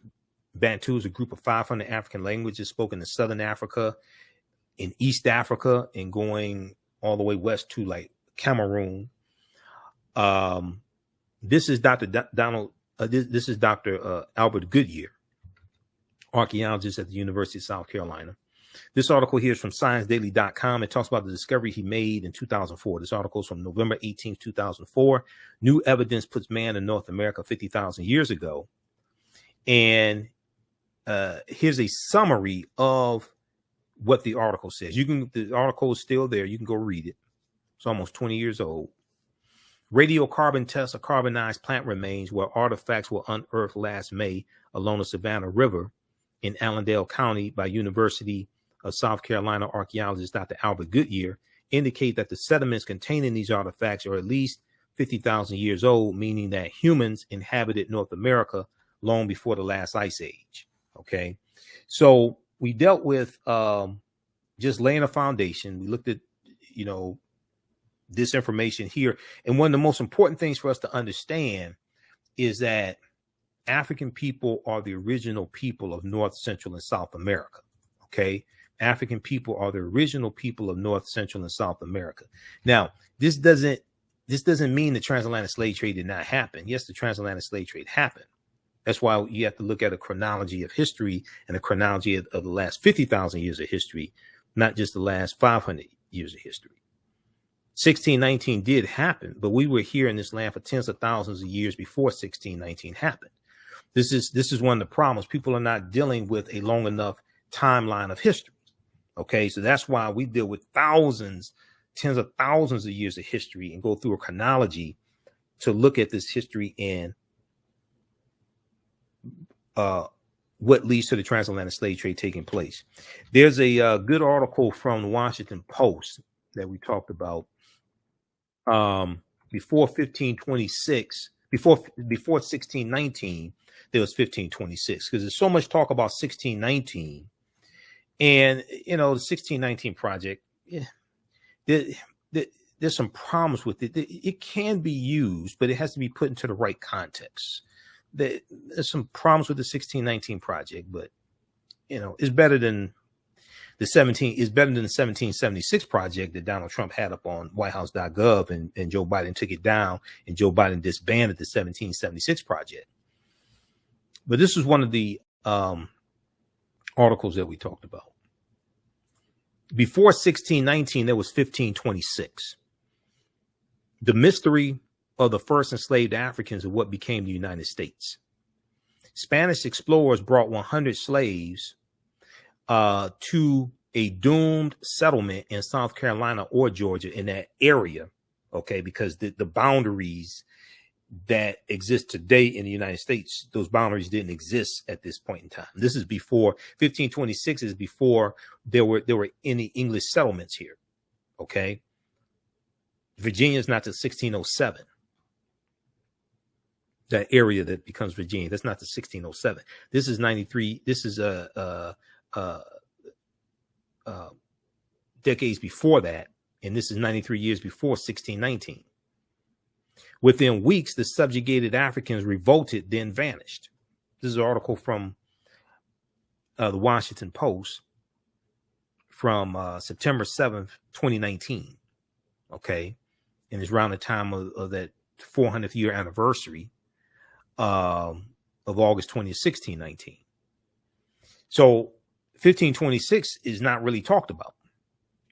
By the early 1520s, nearly all of the indigenous people in the Spanish colony of Hispaniola were dead. Hispaniola is where Haiti is. Hispaniola is the island. The eastern portion is Dominican Republic. The western portion is Haiti. And this island was conquered by Columbus on Columbus's voyages. Okay. And he goes into Hispaniola in it should be 1492. He goes into Hispaniola because he goes into Jamaica in 1494. And one of the things we do is show you where Columbus went on his 4 voyages. That's why you have to look at this chronologically, because the Spanish conquered Hispaniola, Haiti, Dominican Republic, Cuba, Jamaica, Honduras, Panama. That's all the Spanish. And then these European nations are going to be fighting one another. So the French are going to take over the western portion of that island of Hispaniola and call it Saint Dominique. And then that's where you have the Haitian Revolution starting in 1791. That's where Haiti is. Enslaved Africans were brought in to replace them in the backbreaking search for gold that was getting harder to find. But also they're setting up sugarcane plantations in Jamaica and Haiti and Dominican Republic and Cuba. The Spanish are setting up sugarcane plantations, and the French are going to continue to do this as well. So that's why we have to deal with this chronology of history. Okay. And this is after the Moors lose control of Spain in their last stronghold, which was Granada, January 2nd, 1492. Columbus set sail on his first of 4 voyages later that same year, August 3rd, 1492. All this history is connected. Okay, so I mean, we ended up doing 3 hours. The class was supposed to be 2 hours, class number 1. We ended up doing 3 hours. And so we had a really good class. As soon as you register, you can watch class number 1 because we do the sessions live. All of them are archived and recorded, so you can go back and watch them. Visit our website, AfricanHistoryNetwork.com. AfricanHistoryNetwork.com is right on the home page. You scroll down, click register here. It takes you to the next page, and just click on enroll. And the class is regularly $130. It's on sale $80. And you still have access to the full class even after the class is over, because we're on 2 different platforms. We use Learn World and Crowdcast to teach the classes. So you still have access to the class and can watch the full class. Like next year, you want to go back and watch the full 10-week course. Sometimes we may do 11 weeks. You have full access. You can go back and watch the entire course because it'll still be housed there. But that's at our online school for the African History Network. Okay, I just posted a link here. You can register for the 10-week online course. You can watch from around the world. As soon as you register, you can watch class number 1. There's bonus content that you can watch as well. Also, an interview that I did Dr. David Imhotep spoke to one of the classes I was teaching a few months ago. That session is there that you can watch also. He talked about the first Americans were Africans, documented evidence. And Sister Nubia Wardford, who's an African-American female archaeologist, she spoke to our class as well. So you get to watch that session also. Okay. We also talked about Malcolm X a little bit. There's a clip that I play of Malcolm, and it's an excerpt of the Ballad of the Bullet from March 29, 1964. And Malcolm uses the term African-American because the term African-American, the oldest recorded usage dates back to 1782 in Philadelphia, Pennsylvania. Jesse Jackson did not create the term African-American. I really don't know how that started. He reintroduced the term African-American. We were using the term African-American in the 1960s, just like we were using the term Afro-American in the 1890s, in the 1880s, because the term Afro-American dates back to the 1830s. If you read this article here from New York Times, the term African-American appears earlier than thought. The term African-American appears earlier than thought. This is from April 21st, 2015. It talks about a book of sermons written by the African-American. This was an ad in the Pennsylvania Journal on May 15, 1782. Okay. This was an ad in the Pennsylvania Journal, May 15, 1782. So when you really go and study this history, you see that these are old terms. These are not new terms. These are old terms. I hear people say first we were colored and Negro, and then colored and all this stuff. The Afro-American Council, which is one of the early civil rights organizations, was founded in 1898 by T. Thomas Fortune and Bishop Alexander Walters. Booker T. Washington and Dr. W.B. Du Bois, okay, William Monroe Trotter. They're members of the Afro-American Council. This is before the Niagara Movement was founded in 1905. And we deal with like all that in the second class that I teach. No, I hear people say that, and it's like very few people I hear actually talk about the fact, one, that Malcolm X used the term African-American in the Battle of the Bullet. And then when you read the transcript of it, you see the term African-American there because he used that term. This is, let's see, let's do this. Can we play this here? Let me see something here.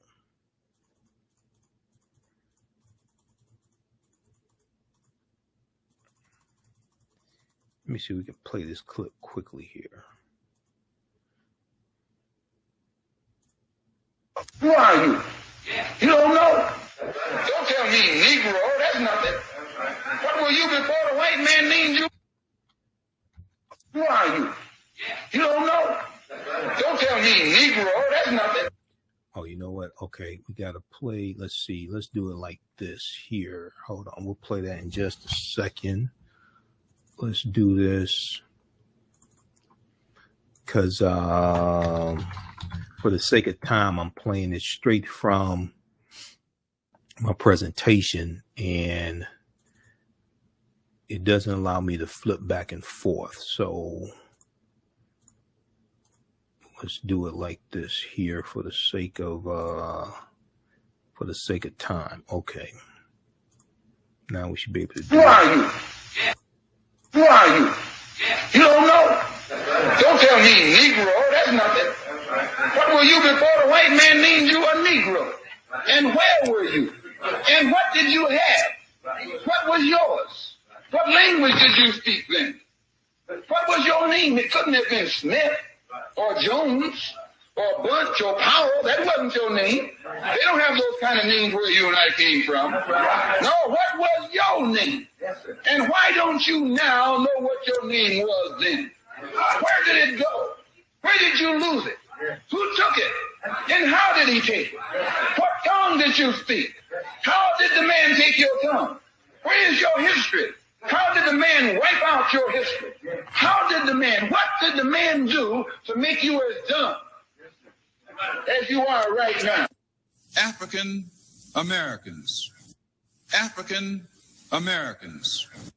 African Americans. Or so-called Negro.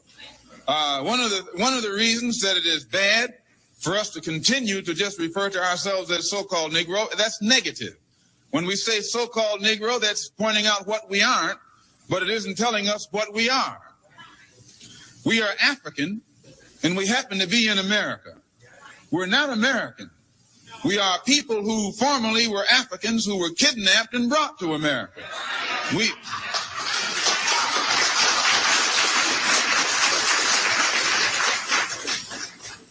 Our forefathers weren't the Pilgrims. We didn't land on Plymouth Rock. The rock was landed on us.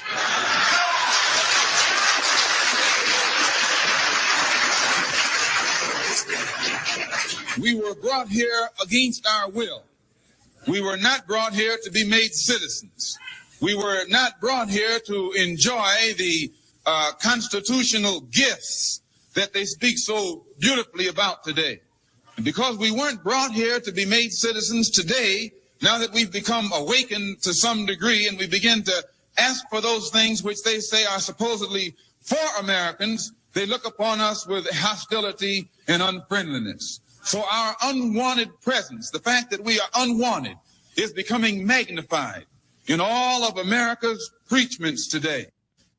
Okay, so that is, it's two clips together. Okay, and we've played that here on the show before. It's two clips together. Both of them. So the second one was from the Ballad of the Bullet, March 29th, 1964. And people should really go through and read the Ballad of the Bullet, because Malcolm talks about the importance of voting and registering people in Harlem to vote as independents. People should really read. You have to read Malcolm's speeches. These two books here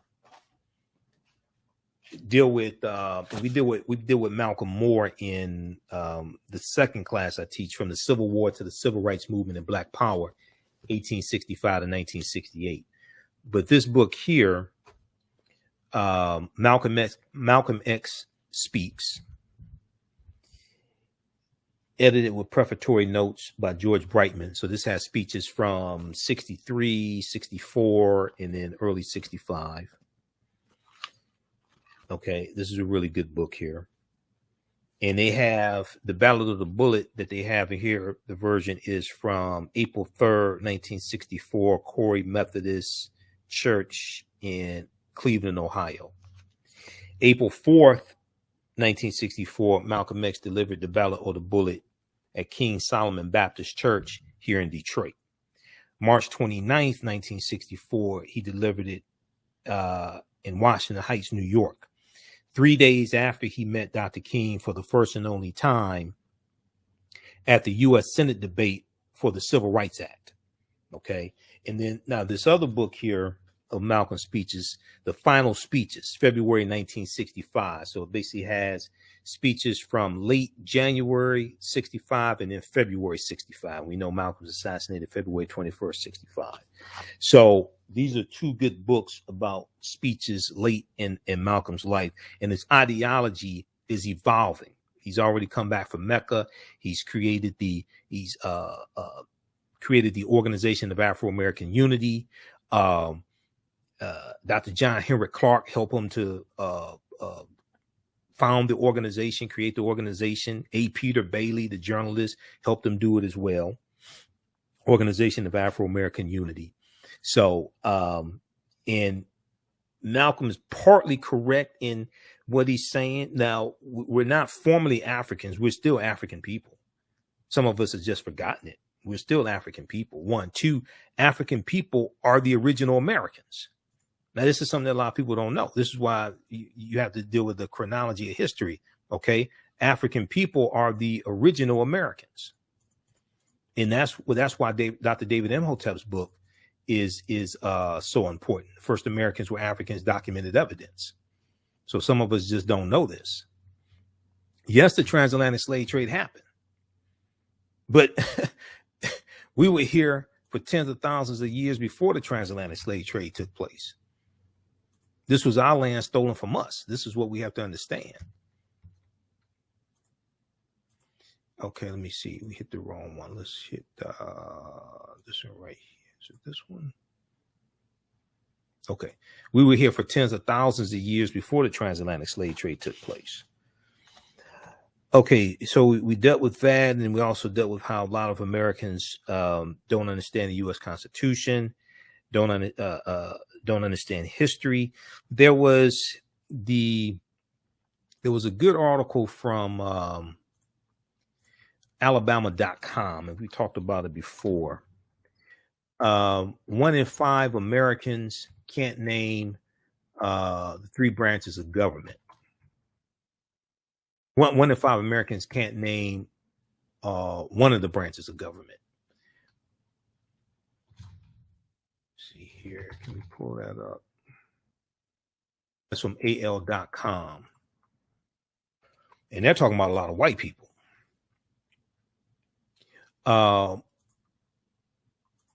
Only 39% of Americans surveyed could name all 3 branches of the federal government. This article right here. Now, if they don't, and then there's also one from CBS News that deals with how most Americans don't know what's in the U.S. Constitution. So if they don't know stuff like this, what do you think they really know about history, especially our history and the history of slavery and how we got to where we are today and the lasting legacy of slavery and racism? 1 in 5 Americans can't name a single branch of the U.S. government. This is from September 19th, 2019. This is one of the reasons why that insurrection took place, because those dumbasses didn't understand the U.S. Constitution. And they think Vice President Mike Pence can overturn certified election results from the Electoral College and stuff like that. The Vice don't have that type of power. If that was the case, Al Gore in 2001 would have not certified the 2000 presidential election results that he ran in and lost in Electoral College to George W. Bush after Al Gore won the popular vote. If that was the case, if the vice president had that power to overturn certified election results from Electoral College, he would have done that. If that was the case in 2016 presidential election, and that was the case in 2017 when actually that would have been December 2000 when you had the certification of the Electoral College votes. That would have been December of that was right, 2001. It'd have been the next year, January of the next year. That'd have been the next year. Because the Electoral College votes the first Monday electoral college votes on the in December. They vote in December after the presidential election. Okay, that's when the electoral college votes. So, and then the certification in Congress, the joint session of Congress, that certification is in January of the following year. So that was January 2001. In January of 2017, if the vice president can overturn certified electoral college votes, then Joe Biden would have done that in January of 2017. He would have overturned the electoral college votes that Donald Trump won, 306 electoral college votes, and defeated Hillary Clinton in the electoral college after Hillary Clinton got 3 million more popular votes. If the vice president had that power, Joe Biden would have stopped Trump. Vice president doesn't have that power. So these dumbasses believe Donald Trump. And then they went to the U.S. Capitol building, which Trump has no control over, and said, the president sent us here. We were invited by the president. The White House is part of the executive branch of government. The White House, the president controls. The president doesn't control the U.S. Capitol building. He can't invite you there.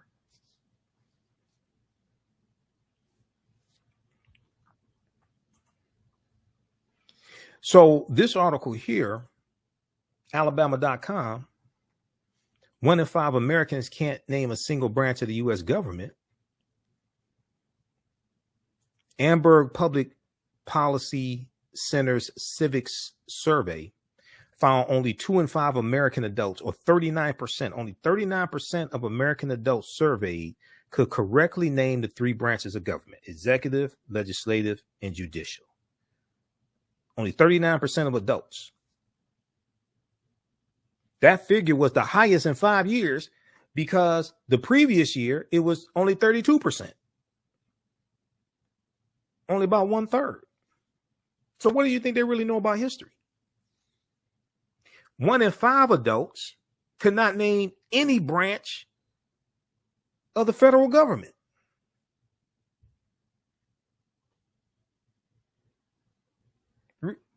Read this one here. Because when you listen to some of these followers of Trump and some of these right-wing dumbasses, and especially some of these people showing up to school board meetings, talking about critical race theory and don't know what critical race theory is, and talking about banning books and trying to shut down conversations and teaching about the history of slavery and systemic racism in schools and things like this. You listen to them, you can hear how ignorant they are of history. And then if they're ignorant of history, it's easy to lie to them and it's easy to manipulate them. And this is what's taking place. Okay, so those are just a few of the things. We ended up doing 3 hours in the class. Those are just a few of the things that we dealt with in the class. You can, we posted the link here. You can register for the 10-week online course, Ancient Kemet, the Moors, and the Ma'afa, Understanding the Transatlantic Slave Trade, what they didn't teach you in school. I teach this class on Sundays, 12 noon to 2 p.m. Eastern Standard Time. We do the sessions live. All the sessions are recorded. You can go back and watch them anytime. Now, in class, you can see me. I can't see you. So it's not like a Zoom call for work, and you can see everybody there, and you see the little kids running around, or you see the husband or wife in the background going to get some cornflakes or something like that. You can see me. I can't see you. So you don't have to worry about that. You can watch from around the world.